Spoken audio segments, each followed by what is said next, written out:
Hey, yo, everyone, Andrew here, bringing you another video review, and today we're going to be doing Nightwing, Love and War. Take a look at this cover right here.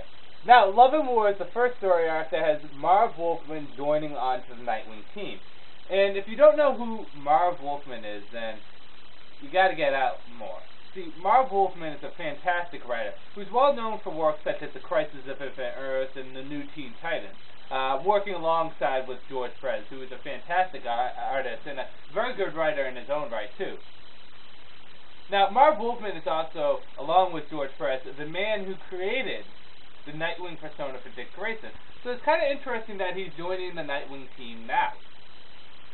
So Marv Wolfman joins the Nightwing team, and it was very desperate that he joined, because if you read the shit that was Brothers in Blood, then you know how bad Nightwing was.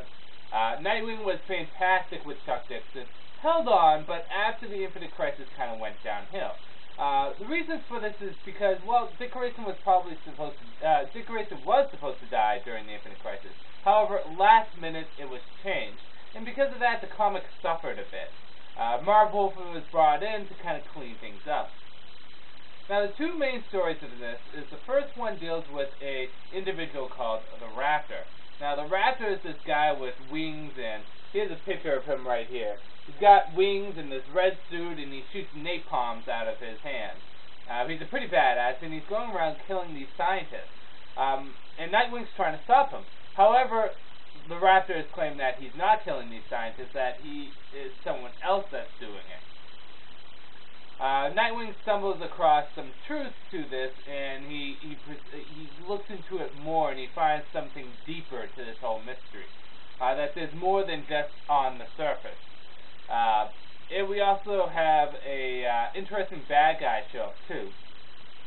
The second story deals with two immortals. Some woman who I'll call Gutter Slut, and some guy who I'll call Reject. So Gutter Slut and Reject go around, and Reject finds victims for Gutter Slut, and Gutter Slut absorbs their energy. And these immortals have been doing it for a long time. However, they went to New York, where Nightwing is currently at, and they start killing all the wrong people. Nightwing finds out about this, and, well, he goes to deal with it. All while all this stuff is happening, Nightwing is in conflict because, you know, he was supposed to die during the Infinite Crisis. And his life has been in turmoil lately. You think some resolution has been brought to it because of the 1 year later, but if anything, it's just even more complicated.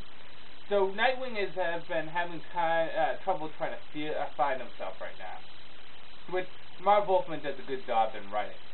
So under the good, the bad, and whether or not you should get it. Good. The art is, for the most part, fairly good. I enjoyed the art. The writing by Marv Wolfman was great. He understands the character. He wrote Dick Grayson very well.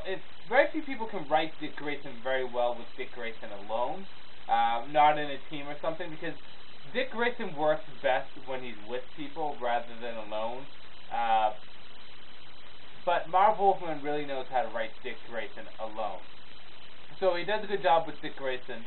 And the stories he pulls out are fairly good.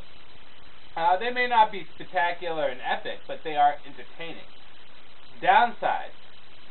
Well, I can't really think of any downsides per se. I think to a general comic book audience, people may not be happy with this because, again, it's Marv Wolfman, and he pulls out so much good stuff that you expect something from him that's epic. He doesn't tell an epic tale here. He tells a nice little fun Nightwing tale, which bothers me because Marv Wolfman is like an Olympian god, and he descends down from Mount Olympus every once in a while to present us with a piece of ambrosia or some comic book writing, and people get pissed off when the ambrosia it's not as good as the last ambrosia they had.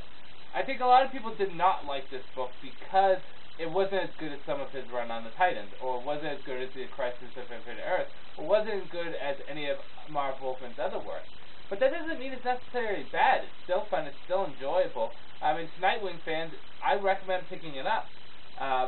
I found both stories to be fun. Even the one with the immortals, the Gutter Slut and Reject. I mean, these two were interesting characters. They were fun. It was actually a fun story. So, Marvel pulled out some good stories here. I do recommend this. Pick it up if you get a chance. With that said, I'm going to end this review here. This is Andrew saying peace out for now.